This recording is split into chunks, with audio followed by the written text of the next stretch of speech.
मीमांसा civil service academy में आपका स्वागत है। ये लेक्चर जो करंट का है और इस लेक्चर में हम समझेंगे बांग्लादेश में हुए तख्ता पलट की और साथ साथ ये भी समझेंगे कि भारत में क्या प्रभाव होगा, भारत की क्या चिंता होगी और भारत की क्या चुनौती होगी।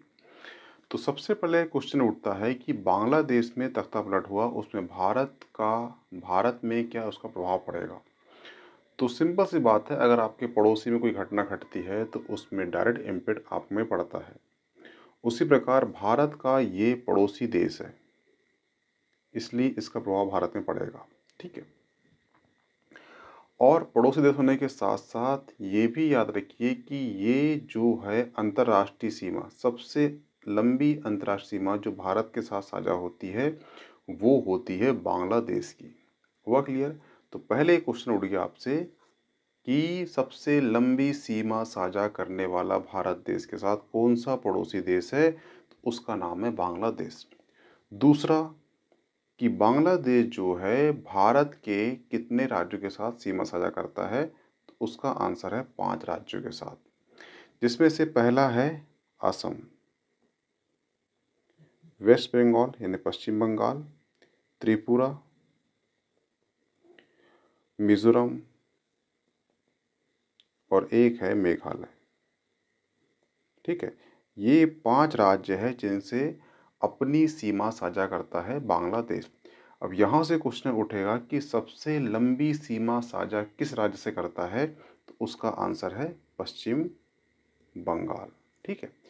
अब क्वेश्चन ये उठता है कि पश्चिम बंगाल को पश्चिम बंगाल क्यों कहते हैं, क्योंकि वो इंडिया के तो कहाँ पर है, पूर्व क्षेत्र में है, यहाँ पर है पश्चिम बंगाल। ठीक है। तो जो भारत बांग्लादेश पहले एक था, अंग्रेजों के वक्त इसे दो भागों में बांटा गया था। एक था पूर्वी भाग और एक था पश्चिम भाग। तो जो पश्चिम भाग है वो भारत का पार्ट बन गया आज़ादी के बाद से, इसलिए इसे बोलते हैं पश्चिम बंगाल या वेस्ट बंगाल। हुआ क्लियर? और यही देश सबसे लंबी सीमा साझा करता है किससे? बांग्लादेश से। हुआ क्लियर? इसलिए ये आपके अंतर्राष्ट्रीय स्तर पर और भौगोलिक स्तर पर ये भारत के लिए अति महत्वपूर्ण देश हो जाता है बांग्लादेश। हुआ क्लियर? क्वेश्चन ये उठता है कि भारत और बांग्लादेश का संबंध जो है इतने अच्छे क्यों हैं, तो उसके पीछे आप चलिए कहाँ पर, हिस्ट्री में। ये है पाकिस्तान और ये है पूर्वी पाकिस्तान। ठीक है। ये कब तक थे? ये थे 1971 तक थे, यानी ये पाकिस्तान था और ये पाकिस्तान था। और ये कब तक था? 1971 को। 1971 में क्या होता है कि जो भारत देश है, भारत देश और पाकिस्तान के बीच में युद्ध होता है, जिसे 1970 वार कहा जाता है। ठीक है। इस युद्ध के पश्चात क्या होता है, जो यहाँ के होते हैं बांग्लादेश वासी, ठीक है, और ये पाकिस्तान, इनके बीच में विवाद शुरू होता है। विवाद शुरू क्यों होता है? भाषा को लेकर, क्योंकि ये एक मुस्लिम कंट्री है। मुस्लिम कंट्री ये भी है, परंतु यहाँ भाषा कौन सी है? यहाँ पे भाषा है बांग्लादेशी। और आप देखना, जो भी भारत में राज्य बने हैं उसके पीछे कारण है उसका भाषा का, क्योंकि भाषा ही आपकी अभिव्यक्ति बनती है। इसलिए जो बांग्लादेश है वहाँ पे बोलते थे बंगाली और यहाँ पे बोलते थे उर्दू, इसलिए दोनों देश के बीच में सही जमीनी। इसलिए ये चाह रहे थे कौन? बांग्लादेशवासी चाह रहे थे कि हम पाकिस्तान से आज़ाद हो जाए, और इसलिए यहाँ पे एक मूवमेंट चला, बांग्लादेश आज़ाद मूवमेंट। और इस मूवमेंट का जिन्होंने नेतृत्व किया था उनका नाम था शेख मुजीबुर रहमान। ये इमेज जो दिख रही है आपको, ये शेख मुजीबुर रहमान की है। इन्होंने उसका नेतृत्व किया था, और जो 1971 है वहाँ पर पाकिस्तान से आज़ाद हो जाता है क्या? बांग्लादेश। हुआ क्लियर? यानी कि भारत पाक युद्ध ना होता तो बांग्लादेश आज़ाद ना होता। वो नेतृत्व किया था शेख मुजीबुर रहमान, इसलिए शेख मुजीबुर रहमान को बांग्लादेश का राष्ट्रपिता माना जाता है। हुआ क्लियर? और जो शेख मुजीबुर रहमान है उनकी बेटी थी, उनकी बेटी कौन है? शेख हसीना है, जो वर्तमान में पीएम थी। कहाँ की? बांग्लादेश की। हुआ क्लियर? तो ये थी इसकी हिस्ट्री। नेक्स्ट है भारत और बांग्लादेश के संबंध। भारत और बांग्लादेश के संबंध जो है काफ़ी अच्छे रहे हैं। काफ़ी अच्छे क्यों रहे हैं? क्योंकि जब 71 में जब आज़ाद हुआ था, तो भारत की वजह से ही पाकिस्तान से आज़ाद हुआ था क्या? बांग्लादेश। इसलिए भारत और बांग्लादेश के जो बीच में जो संबंध रहे हैं, वो काफ़ी सद्भावनापूर्ण रहे हैं। क्यों रहे हैं? क्योंकि जो भारत देश है, उनने सपोर्ट किया था किसको? आज़ादी होने के लिए बांग्लादेश को, इसलिए। हुआ क्लियर? ये तो पहला पॉइंट हो गया। बीच बीच में कुछ सरकारें चेंज हुई है, क्योंकि जो शेख हसीना की सरकार थी, उसके विपक्ष में सरकार जो थी, उसकी अगर पार्टी बनी है तो वहाँ भारत और बांग्लादेश के संबंध तनावपूर्ण रहे हैं। परंतु जब शेख हसीना की पार्टी अगर सरकार रही है तो भारत और बांग्लादेश संबंध जो है काफ़ी अच्छे रहे हैं। ठीक है, ओवरऑल। हुआ क्लियर? क्यों थे? क्योंकि 1971 को ही भारत देश ने सपोर्ट किया था बांग्लादेश को आज़ादी के लिए। ठीक है, अब समझते हैं कि वर्तमान स्थिति क्या है। वर्तमान स्थिति जो है उसका मेन कारण है आरक्षण। आरक्षण का कारण है 1971, जो वर्तमान में विवाद शुरू हुआ है इसका कारण भी 1971 है। क्योंकि 1971 में जो आंदोलनकर्ता परिवार था, इस परिवार को वहाँ की सरकार ने 30% आरक्षण दिया था। ठीक है, तो वर्तमान में जो युवा वर्ग है वो ये चाह रहा है कि इस 30% जो आरक्षण है इसको कम कर दिया जाए, और जो और आरक्षण है उसको भी हटा दिया जाए और आरक्षण कम कर दिया जाए, क्योंकि जो मेरिट में जो आरक्षण है वो बहुत ही कम है, जहाँ पर 40% या 44% ही है। ठीक है, आप ये समझ जाइए वर्तमान में जो बांग्लादेश में जो आग की लपटें उठी है उसका कारण क्या है? आरक्षण है। हुआ क्लियर? क्यों है? क्योंकि 1971 में जो परिवार ने दिलाया था आज़ादी, उस परिवार के लोगों को 30% आरक्षण कर दिया गया था वहाँ की गवर्नमेंट जॉब में।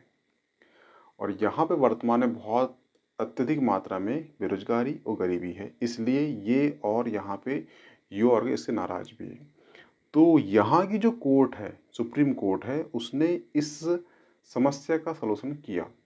तो ऐसा लग रहा था कि वर्तमान स्थिति संभल जाएगी, परंतु ये संभली नहीं, और शेख हसीना जी को वर्तमान में इस्तीफा देकर वहाँ जो बांग्लादेश है वहाँ से निकलना पड़ा। ये तो थी वर्तमान स्थिति आरक्षण की, परंतु जो आरक्षण है ये इसने जो बारूद का ढेर था उस पे ओनली चिनगारी का कार्य किया है। परंतु जो बारूद का ढेर था वो जमा कहाँ से हुआ था? तो वो जमा हुआ था 2018 से। 2018 में जो बंगाल है, 2018 में जो बांग्लादेश है वहाँ पर आया था डिजिटल सिक्योरिटी एक्ट 2018। इस एक्ट के माध्यम से जो फ्रीडम ऑफ स्पीच है, या फिर आप बोलो अभिव्यक्ति की आज़ादी है, इसे प्रतिबंधित कर दिया गया था। कहाँ पर? वो किया गया था सोशल मीडिया पे और मास मीडिया पे। क्या कर दिया गया? यहाँ पे प्रतिबंधित कर दिया गया। और यही प्रतिबंध जो है, अब सिंपल सी बात है, जो देश लोकतांत्रिक है अगर वहाँ पे उस देश के नागरिकों को अभिव्यक्ति की आज़ादी ना दी जाए तो वहाँ पे कंडीशन क्या होगी? पहला कारण तो ये हो गया। ठीक है, और एक रीज़न है कि ये वर्तमान में पीएम बनी। पीएम कैसे बनी? चुनाव से बनी। ठीक है, परंतु चुनाव जो है विपक्ष ने पूरी तरह से बाइकआउट कर दिया। यानी सिंपल सी बात है कि चुनाव तो हुआ, परंतु चुनाव में विपक्ष ने भाग ही नहीं लिया। जब विपक्ष ने भाग ही नहीं लिया तो चुनाव काय का होगा? इस प्रकार जो इस चुनाव में जो पीएम बनी थी शेख हसीना जी, वो विपक्ष ने यहाँ पे बाइकआउट करा था। इस चुनाव को तो अमेरिका ने माना भी नहीं था कि ये चुनाव हो सकता है, क्योंकि जिस चुनाव में विपक्ष ही ना हो वो चुनाव ही कैसा होगा? दो कारण हो गई। ठीक है, यानी यहाँ पर जो है असंतोष पैदा हुआ था कहाँ से? 2018 के एक्ट से, डिजिटल सिक्योरिटी एक्ट 2018। क्योंकि यहाँ पर जो अभिव्यक्ति की आज़ादी थी उसे पूर्ण रूप से प्रतिबंधित कर दिया गया था, और ये अभिव्यक्ति की आज़ादी रोकी गई थी। यही फूट के कहाँ निकली? ये निकली आंदोलन में। ठीक है, और ये आंदोलन हुआ 2024 में हुआ, और उसका नतीजा क्या निकला? उसका नतीजा निकला शेख हसीना जी को अपना पद और अपना देश दोनों छोड़कर भागना पड़ा। और भाग कहाँ आई? ये भाग के आई है भारत देश गाजियाबाद में। हुआ क्लियर? अब भारत के साथ चुनौती क्या बनेगी? क्योंकि भारत का पड़ोसी देश है, तो भारत के साथ चुनौती क्या बनेगी? सिंपल सी बात, पहली चुनौती, भारत एक लोकतांत्रिक देश है। बंगाल है, वहाँ पे अब क्या होगा? सैन्य शासन होगा। तो सिंपल सी बात है, अगर लोकतांत्रिक देश और लोकतांत्रिक देश होते हैं जो ये आपस में समझते हैं क्या कंडीशन बन सकती है, परंतु एक लोकतांत्रिक देश और एक सैन्य शासित देश में कभी भी जम नहीं सकती। पहला कारण तो ये चुनौती हो गई, ठीक है। दूसरी चुनौती क्या बनी हुई है? वो बनी हुई है चीन, ठीक है। चीन जो है, दूसरी चुनौती बनी हुई है चीन। क्यों?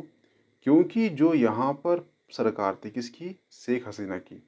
शेख हसीना के साथ भारत के संबंध काफ़ी सद्भावनापूर्ण रहे हैं।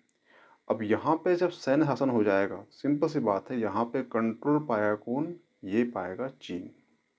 दूसरा कारण हो गया, ठीक है। तीसरा कारण क्या होगा? यहाँ से चीन के जहाज आते हैं और यहाँ पे कंट्रोल हो जाएगा किसका? चीन का। तो भारत की जो आर्थिक स्थिति है वो हल्की डाउन आएगी, ठीक है। तीसरा कारण। चौथा कारण क्या होगा? चौथा कारण होगा बिम्स्टेक। जो बिम्स्टेक की स्थापना हुई थी वो हुई थी 1997 को हुई थी। और जो 1997 को बिम्स्टेक की स्थापना हुई थी, इसमें जो संस्थापक देश था वो बांग्लादेश और भारत दोनों थे।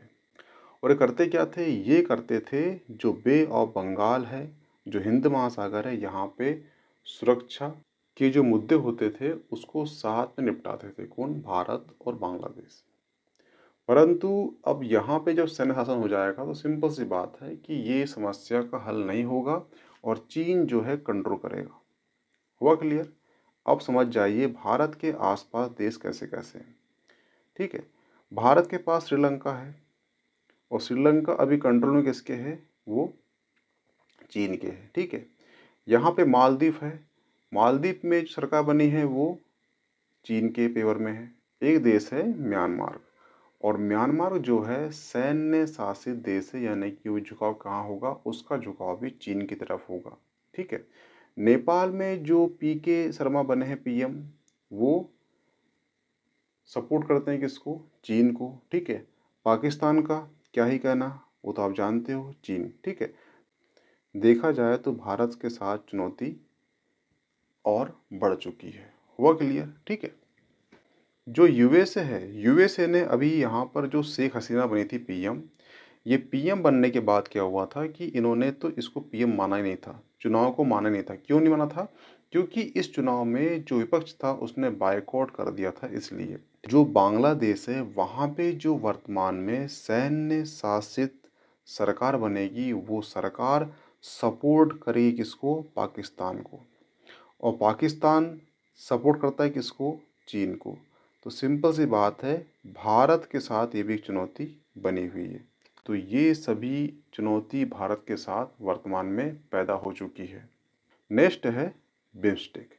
बिम्स्टेक की स्थापना हुई थी 1997 को, और 1997 को स्थापना हुई थी तो इसके अंतर्गत जो है, जो बांग्लादेश और भारत देश जो है ये इसके संस्थापक देश थे। तो ये करते क्या थे? तो एक्चुअली जो हिंद महासागर है यहाँ पे सुरक्षा के जो मुद्दे थे उस मुद्दे को ये हल करते थे, ठीक है। इसका यही काम था बिम्स्टेक का। परंतु जब बांग्लादेश के जो पीएम है शेख हसीना, उसने इस्तीफा दे चुकी है और वहाँ पे लोकतांत्रिक सरकार की बजाय वहाँ पे सैन्य सरकार जब पैदा होगी या बनेगी, तो ये बिम्स्टेक का जो महत्व है ऑलरेडी ख़त्म हो जाएगा, ठीक है। ये भी एक भारत से चुनौती बनी बनाई है। ये कुछ एमसीक्यू है इस लेक्चर संबंधी, वो भी देख लीजिए। जो बांग्लादेश है कब बना है, तो ये बता चुका हूँ आपको, ये बना है 1971 को बना है। जो बिम्स्टेक है ये कब अस्तित्व में आया था, तो ये आया था 1997 को आया था। और इसमें जो बांग्लादेश है और जो भारत है ये इसके संस्थापक सदस्य रहे हैं। क्वेश्चन है, भारत सबसे लंबी सीमा किस देश के साथ साझा करता है, तो उसका आंसर है बांग्लादेश। लगभग ये 4100 यानी कि 4100 किलोमीटर करीबन ये साझा करता है। नेक्स्ट क्वेश्चन है, बांग्लादेश सबसे लंबी सीमा भारत के किस राज्य से साझा करता है, तो उसका आंसर है पश्चिम बंगाल। तो यहाँ पे लेक्चर समाप्त होता है। इस लेक्चर के जो पीडीएफ है आपको मीमांसा एकेडमी का जो टेलीग्राम चैनल है वहाँ प्राप्त हो जाएगी। एक काम और करना आप कि जो इसकी मैपिंग कर लेना, किसकी, बांग्लादेश, भारत, नेपाल, भूटान, श्रीलंका और दक्षिण एशिया की। शायद मे भी पॉसिबल है कि यहाँ से क्वेश्चन उठने की संभावना रहेगी। मिलते हैं नेक्स्ट टॉपिक में। Okay, thanks.